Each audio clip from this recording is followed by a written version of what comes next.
I remember the moment my world shattered, a single text message lighting up my phone screen like a beacon of betrayal. It was a quiet evening. I had just come home from work, still wearing the suit that had become my second skin. The house was filled with the sweet aroma of the pasta my wife, Jenna, was preparing in the kitchen. Everything felt normal, too normal. But that text, that single word, "Hey," from my boss, Mark, sent my heart racing. Curiosity gripped me. I had no intention of snooping, but the name struck me like a thunderbolt. I swiped the screen, and what I saw felt like a dagger piercing through my chest. The conversation was casual at first, but as I scrolled further, my stomach twisted. It was flirty, intimate, and utterly devoid of any boundaries. "Can't wait to see you tonight." One message read, followed by a string of heart emojis. My hands trembled, the phone slipping from my grip and crashing onto the table, a sound that echoed through the silence of our home. The clock on the wall ticked loudly, each second a reminder of the life I thought I had, a life filled with love, laughter, and trust. I could hear Jenna humming to herself in the kitchen, blissfully unaware of the storm brewing inside me. A part of me wanted to confront her right then and there, to demand answers, but another part felt paralyzed by disbelief. How could this happen? How could the woman I loved, the woman I had built a life with, betray me with my boss? I took a deep breath, attempting to quell the rising tide of emotions. Anger, sadness, confusion, they all churned within me like a violent sea. I thought back to our marriage, to the moments we had shared. Was it all a lie? Did she ever love me? I could still picture her smile, the way her eyes sparkled when she laughed.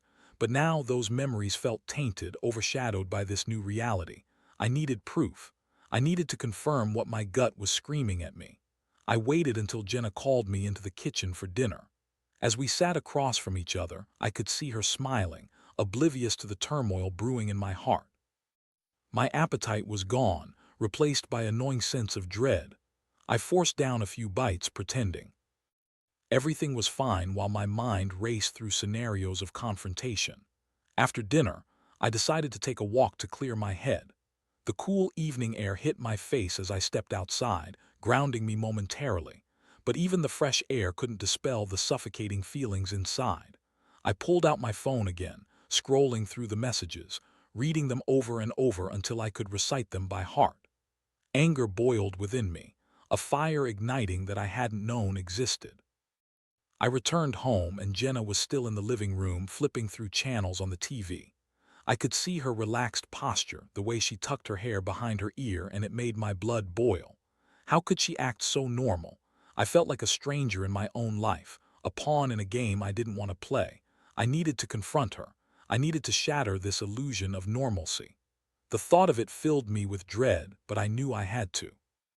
I couldn't let her continue living this double life without knowing the pain she had caused. "Jenna," I said, my voice steady, betraying none of the chaos inside me, "we need to talk." She turned to me, surprise flickering across her face. "Is everything okay?" I took a deep breath, ready to plunge into the depths of our shattered trust. "No, everything is not okay. I found something on your phone." Her eyes widened, and for a moment I saw fear. But then a flash of defiance flickered across her expression. "What do you mean?" I felt the tension crackle in the air, the weight of the truth heavy on my shoulders. I was ready to dive into the storm, to confront the betrayal that had shattered my heart. But little did I know, this was just the beginning of a dark journey I never wanted to embark on. Jenna's eyes narrowed, and I could see the gears turning in her mind. The moment hung in the air, heavy with unspoken words and emotions. I felt a knot tighten in my stomach, a mix of dread and anticipation. I had rehearsed this confrontation in my mind countless times, but now that the moment had arrived, I was acutely aware of how fragile everything felt. "What did you find?" she asked, her voice steadier than I expected. There was an edge to it, a hint of defiance that made my blood boil. I took a step closer, forcing myself to maintain eye contact, searching for a glimmer of remorse in her gaze. "Messages, Jenna, messages between you and Mark," I said, my voice low but firm. "Flirty messages, you can't deny it." Her face drained of color for a moment, and I thought I saw a flicker of guilt, but it was quickly replaced by anger. "What are you talking about? You're being ridiculous." "Ridiculous?" I shot back, my voice rising slightly.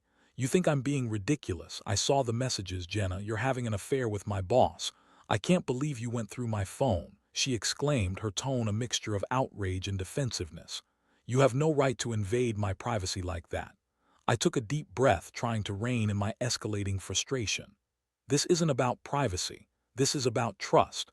You've betrayed me, and now you're trying to turn this around on me. Her expression shifted, and for a brief moment I saw vulnerability. It's not what you think, she said, her voice dropping. It was just a fling. It didn't mean anything. A fling? I echoed, incredulity lacing my words. You're telling me that sharing intimate messages with my boss, someone I work with, is just a fling? You've crossed a line that can't be uncrossed, Jenna. The silence that followed was deafening. I could feel the walls closing in on us, the weight of the truth pressing down like a heavy fog. I wanted to scream, to unleash the torrent of emotions that had been building inside me since that fateful moment. But I held back, knowing that this confrontation was just the beginning of a much larger reckoning. I didn't mean for it to happen, she said finally, her voice softer now, almost pleading. I was lonely. You've been so busy with work, and I felt neglected. I couldn't believe what I was hearing. So your solution was to sleep with my boss. What about our marriage? What about the vows we took? I know, she said, tears brimming in her eyes. I messed up, but it's not like I planned this. It just happened. I didn't want to hurt you. Yet here we are, I replied, my voice cold and steady. You've hurt me in ways I can't even begin to process. You've destroyed the trust we built over years. How can I ever look at you the same way again? She looked down, her hands trembling in her lap. I'm sorry, I really am. I don't know what else to say. I felt a surge of anger mixed with heartbreak. The woman I had loved, the woman I thought I knew, was unraveling before my eyes. You don't get to just say you're sorry and expect everything to go back to normal. This isn't something we can just sweep under the rug. I'll do anything to make it right, she said, her voice desperate now. Just give me a chance to fix this. Fix this? I scoffed, incredulous. You can't fix betrayal, Jenna. You've shattered my trust, and I don't know if I can ever get it back. The tears spilled down her cheeks, and I felt a pang of sympathy amidst the chaos. But sympathy wasn't enough to heal the wound she had inflicted. I turned away, needing to put distance between us to process the whirlwind of emotions that engulfed me. As I paced the room, my mind raced. I felt trapped between the love I still had for her and the anger that threatened to consume me. I thought about our life together, the dreams we had shared, now tainted by this betrayal. How could I move forward? How could I ever trust her again? I need time to think, I said finally, my voice strained. I can't do this right now. Jenna nodded, her face a mask of regret and sorrow. I understand, she whispered, but her words felt hollow. I knew she was scared, and so was I. The foundation of our marriage had crumbled beneath us, and I was left standing in the rubble, unsure of what to do next. I stepped out onto the porch, the cool night air hitting my face like a slap. I could hear the faint sounds of the neighborhood, dogs barking, distant laughter, the hum of cars passing by. Everything felt so normal, yet my world had been turned upside down. I felt like a ghost wandering through my own life, haunted by the memories of what once was. I needed a plan. I needed to take control of this situation. But as I stood there, staring out into the darkness, I realized that my next steps would not only determine my future but also the future of those involved. I was consumed by a desire for justice, a need to expose the truth, not just for myself, but for Mark's wife, who deserved to know what was happening behind her back. The night stretched on, and I found myself pacing the floor of our living room, the shadows dancing around me as the weight of my thoughts pressed down like a heavy blanket. How could Jenna betray me like this? I felt like I was living in a nightmare, one where the rules of love and loyalty had been rewritten without my consent. The images of her laughing with Mark, their shared moments, played on a loop in my mind, each one a painful reminder of the trust that had been irrevocably broken. I needed to confront my feelings, to dissect the emotional turmoil that had taken root within me. Anger surged through my veins, a fire that demanded to be acknowledged, but alongside that anger was an overwhelming sense of betrayal. I had devoted years of my life to this marriage, to building a future together, and in one moment, Jenna had reduced it all to ashes. How could I have been so blind? As I wrestled with these thoughts, I couldn't shake the idea of revenge that had begun to creep into my mind. It felt wrong, yet I couldn't help but think of how Mark had manipulated my trust. He held a position of power over me, and now he had used that power to destroy my marriage. The thought of him living his life, blissfully unaware of the storm brewing around him, ignited a cold fury within me. I picked up my phone again, staring at Jenna's name, the very name that had once brought me comfort, now a source of pain. I had to do something. I couldn't let this go unpunished. I thought of Mark's wife, Rachel, a woman I had met only a few times at company events. She was kind, intelligent, and utterly unaware of the betrayal that was unfolding right under her nose. I felt a surge of empathy for her. A woman caught in the crossfire of my shattered marriage. She deserved to know the truth just as I did. The decision crystallized in my mind. I would tell Rachel everything. She had a right to know what kind of man she was married to, what kind of affair was being conducted right under her roof. But as I contemplated this course of action, I felt a pang of guilt. Was I just seeking revenge, or was I genuinely trying to protect her? The line between the two began to blur, and I couldn't be sure where I stood. I lay awake for hours, the weight of my decision pressing heavily on my chest. I thought about Rachel, about how devastated she would be when she found out. But I also thought about how she deserved to know the truth. I imagined the look on her face when I revealed the affair, and it sent a shiver down my spine. But more than that, I thought about how it would feel to expose Mark, to strip away his power and show him that he could not play with people's lives without consequences. In the early hours of the morning, I made my way to the kitchen, the quiet of the house amplifying my thoughts. I brewed a cup of coffee, the smell filling the air and momentarily grounding me. I needed clarity, and caffeine might just provide it. As I sipped the bitter liquid, my mind wandered back to the confrontation with Jenna. Her tears had felt real, but were they genuine remorse or merely a reaction to being caught? I couldn't trust her anymore, and that realization stung more than I cared to admit. I decided to give Rachel a call. I had her number saved from a company event, and I felt a surge of determination. I needed to do this, to take control of the narrative that had spiraled out of control. I dialed her number, the sound of the ringing in my ear echoing the turmoil inside me. Would she believe me? Would she think I was just some scorned husband trying to get back at his wife? "Hello."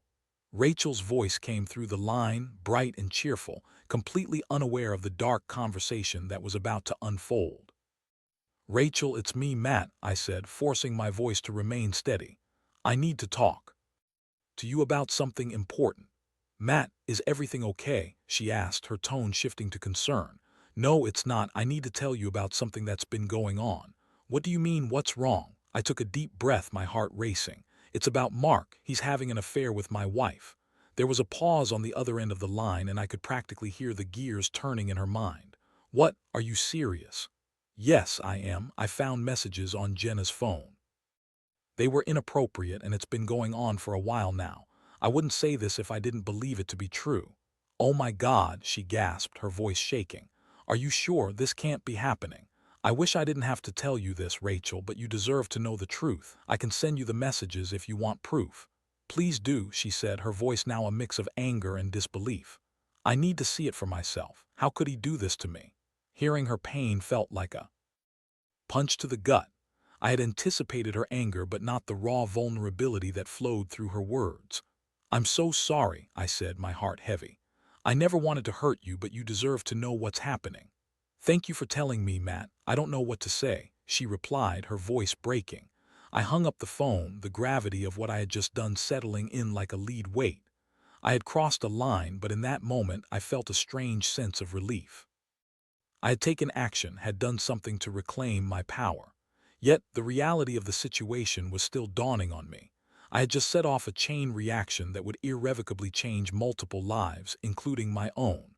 As I sat on the couch, staring blankly at the wall, I wondered what would happen next. Would Rachel confront Mark? Would she tell Jenna? The possibilities swirled in my mind, but one thing was clear: my life would never be the same again. The days that followed felt like a surreal haze. each one blending into the next as I awaited the fallout from my decision to expose Jenna's affair. I couldn't shake the feeling that I had unleashed a storm, one that would wreak havoc not only on my marriage but also on the lives of others. I replayed the conversation with Rachel in my mind, her disbelief and anger echoing like a haunting refrain. I spent hours at work, my mind a whirlwind of anxiety and anticipation. My colleagues noticed that something was off. I forced smiles, laughed at jokes, and pretended everything was fine, but inside I was unraveling. I felt like a ticking time bomb, waiting for the inevitable explosion.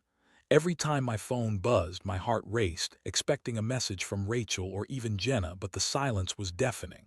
Then, on a Wednesday afternoon, the storm finally hit. I was sitting at my desk, staring blankly at my computer screen when I received a call from Rachel. Her voice was trembling, laced with anger and hurt. "Matt, I need to talk to you. Can we meet?" "Of course," I replied, my heart pounding. "Where do you want to meet?"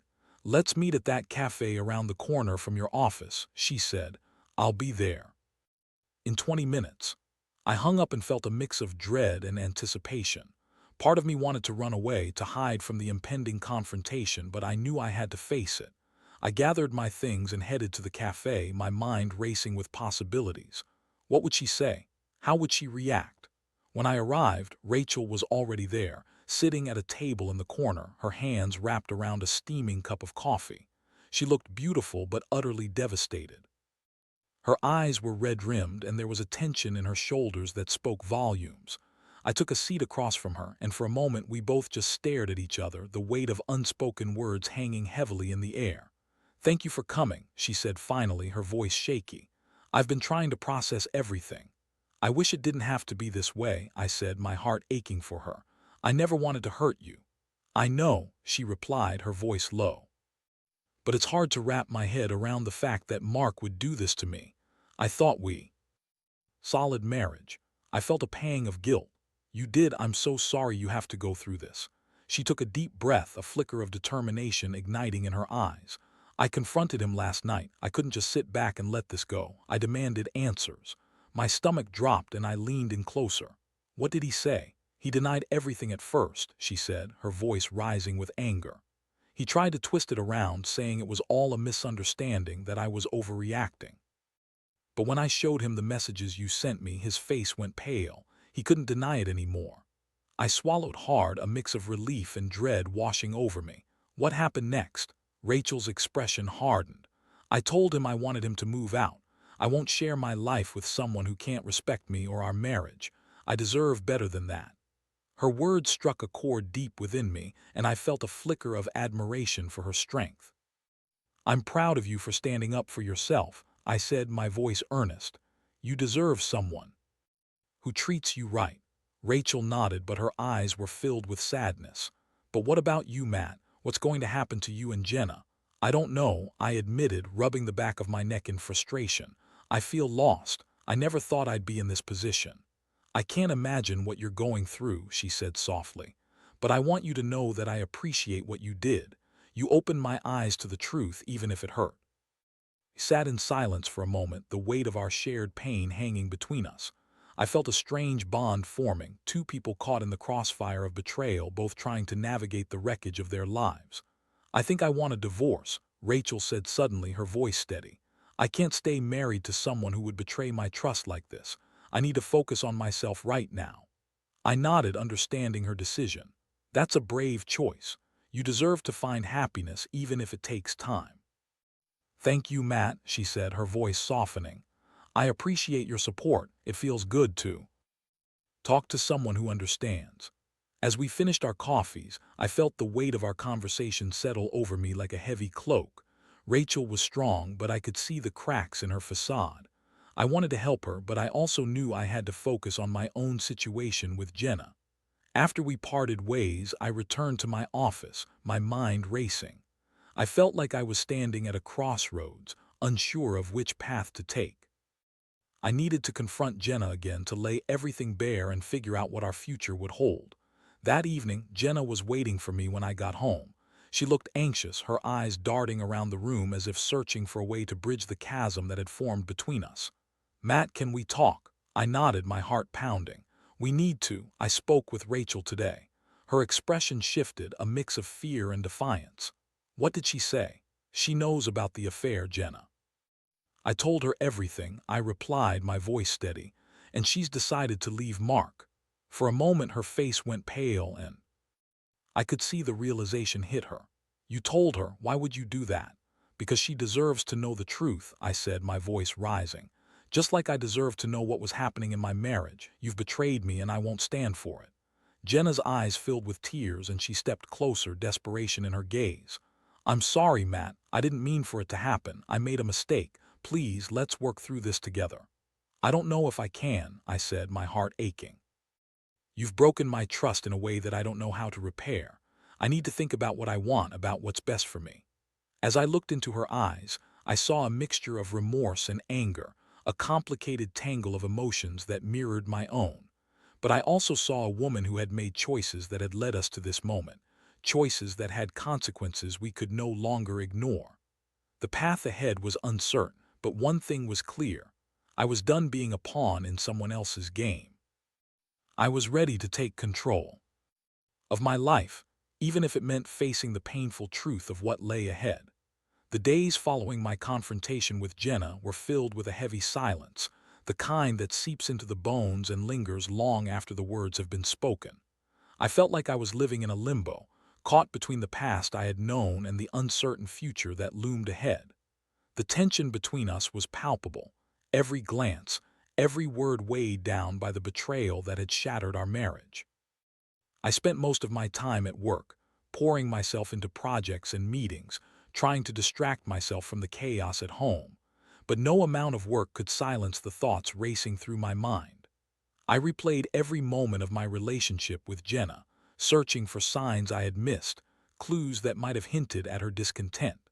I felt like a fool for not seeing the cracks in our marriage, for believing that love alone could hold us together. One evening, I returned home later than usual, the weight of the day hanging heavily on my shoulders. As I stepped through the door, I found Jenna sitting on the couch, her face illuminated by the soft glow of the lamp. She looked up at me, her eyes filled with a mix of hope and despair. Matt, she said softly, her voice trembling, can we talk? I hesitated, the urge to retreat into the safety of silence battling against the need for closure. What more is there to say, Jenna? I replied, my voice strained. You've made your choices and I'm not sure I can forgive you. I know, she said, her expression pained, but I've been doing a lot of thinking. I realize how much I've hurt you and I want to make things right. I want to fight for our marriage. I felt a flicker of something, maybe hope, maybe anger, ignite within me.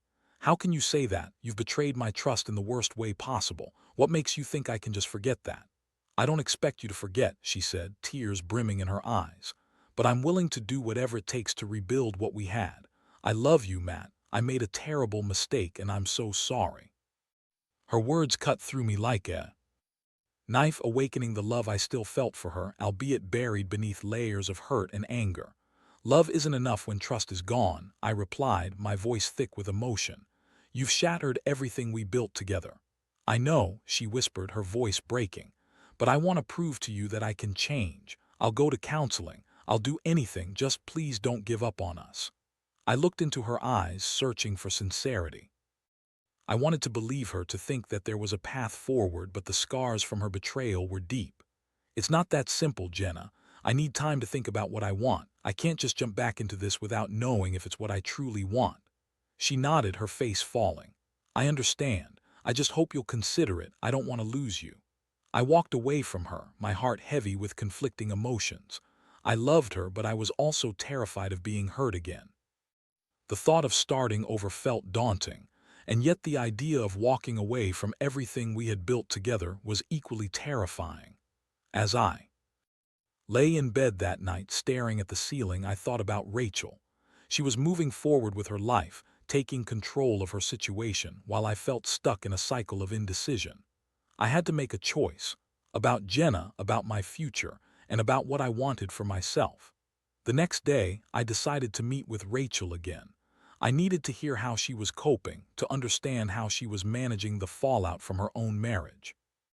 We met at the same cafe, and as I walked in, I was struck by the strength she exuded. She looked different, more resolute, more determined. "Hey, Matt," she said, giving me a small smile. "Thanks for meeting me again." "Of course," I replied, taking a seat across from her. "How are you holding up?" "It's been tough," she admitted, her eyes reflecting the pain of recent events. "But I'm doing my best to focus on myself. I've started looking for a new place, and I think it'll be good for me to have a fresh start." I nodded, impressed by her strength. "That's a smart move. You deserve to create a life that makes you happy." "Thank you," she said, her expression softening. "I can't believe how quickly everything changed. One moment I thought I had a solid marriage, and the next it crumbled before my eyes." "I know the feeling," I said, my voice heavy with understanding. "It's like being in a nightmare you can't wake up from." Rachel nodded, her gaze dropping to her coffee cup. "I've been thinking a lot about trust. It's so fragile, isn't it? Once it's broken, it's hard to rebuild." "It is," I agreed. "I'm facing that right now with Jenna. She wants to fight for our marriage, but I don't know if I can trust her again." "Have you thought about what you really want?" she asked, her eyes searching mine. "What would make you happy?"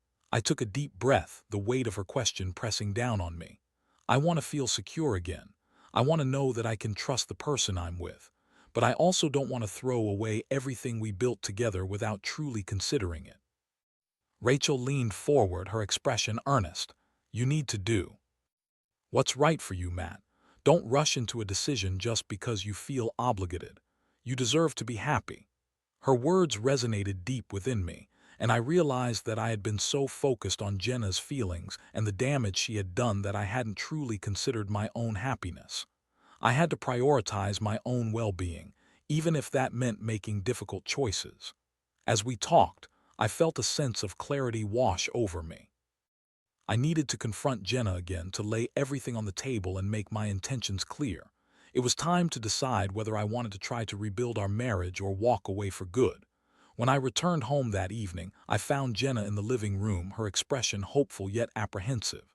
"Hey, how was your day?" she asked, her voice tentative. "It was okay," I replied, taking a deep breath. "I met with Rachel again." Her expression shifted, a flicker of anxiety crossing her face. "What did she say?" "She's moving on, Jenna. She's determined to rebuild her life, and I admire her for that," I said, my voice steady. "But it made me realize that I need to do the same. I need to focus on what I want." Jenna's face fell, and I could see the fear in her eyes. "What does that mean for us?" I stepped closer, my heart pounding. "It means we need to have an honest conversation. I want to know if you're truly committed to making things right, but I also need to be honest about where I stand. I can't keep living in this limbo." The air in the room was thick with tension as I faced Jenna, my heart racing. I had finally reached the point where I could no longer avoid the hard truths that needed to be addressed. I could see the fear in her eyes, the uncertainty of what I was about to say hanging in the balance. "Matt, please," she said, her voice trembling. "I know I messed up, but I'm willing to do whatever it takes to fix this. I love you." I took a deep breath, gathering my thoughts. "Love isn't enough, Jenna. It's trust that we need to rebuild, and right now, I don't know if I can trust you again. You've broken my heart, and I can't just pretend everything is fine." "I understand," she replied, tears spilling down her cheeks. "But I want to show you that I can change. I'm going to counseling. I want to work through my issues. I don't want to lose you." "Counseling is a good start, but it's not a magic solution," I said, my voice steady but firm. "I need to see real change, real commitment. I can't just jump back into this without knowing that you're genuinely willing to fight for us."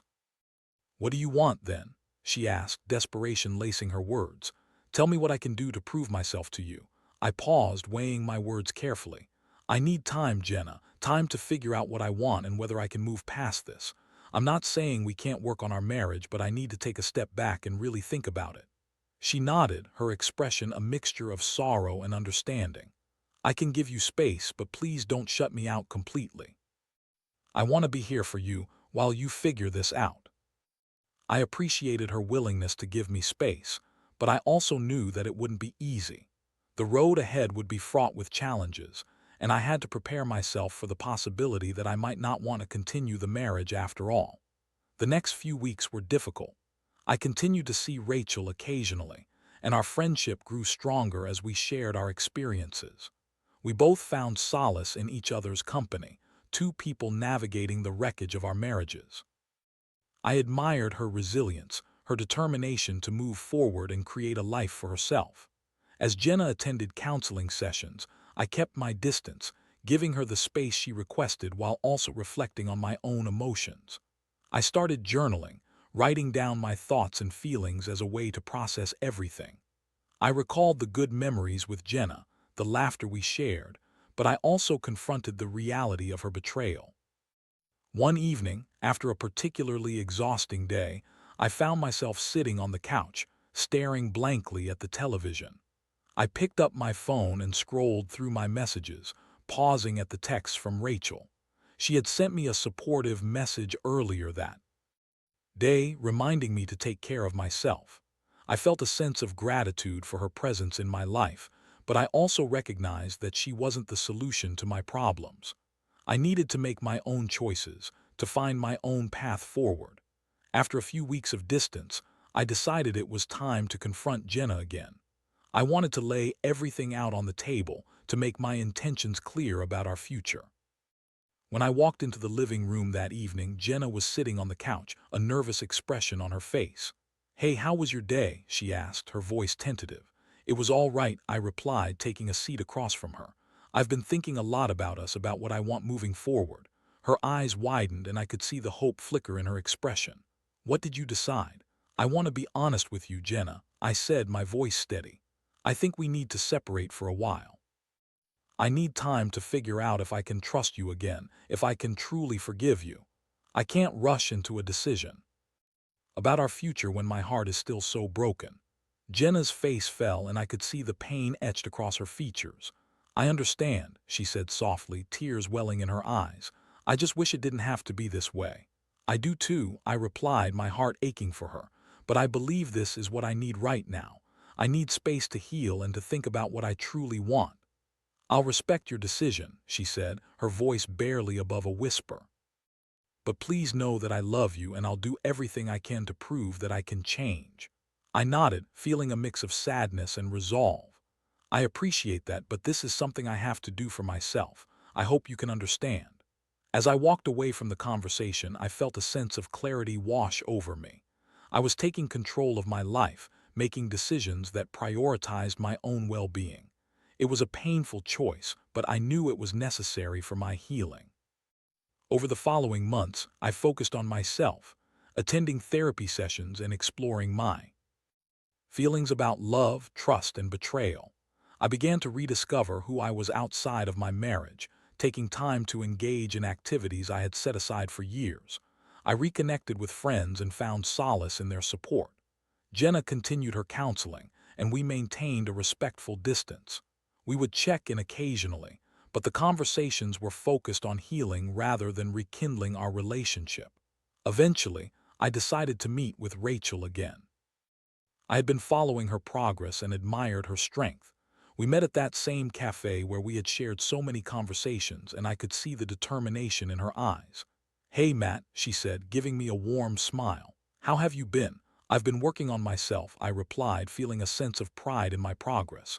"It's been a journey, but I feel like I'm finally starting to heal." "That's great to hear," she said, her voice filled with encouragement. "I've been doing the same. I found a new apartment and am settling in. It feels good to have my own space." We talked for hours, sharing our experiences, our struggles, and our hopes for the future. I felt a connection with Rachel that I hadn't anticipated, a bond forged through shared pain and resilience. As I left the cafe that day, I realized that while I had faced heartbreak and betrayal, I had also found strength within myself that I hadn't known existed. I was learning to prioritize my happiness, to define my own path, and to embrace the possibilities that lay ahead. In the end, I understood that love can be complicated and relationships can be messy. But through it all, I had discovered the importance of self-love and the necessity of trusting my instincts. I had taken my life back, and while the road ahead was still uncertain, I felt ready to face whatever came my way. As I walked into my new chapter, I knew that I was no longer defined by my past, but empowered by the lessons I had learned along the way. And so, I stepped forward into the unknown, ready to embrace the future with open arms.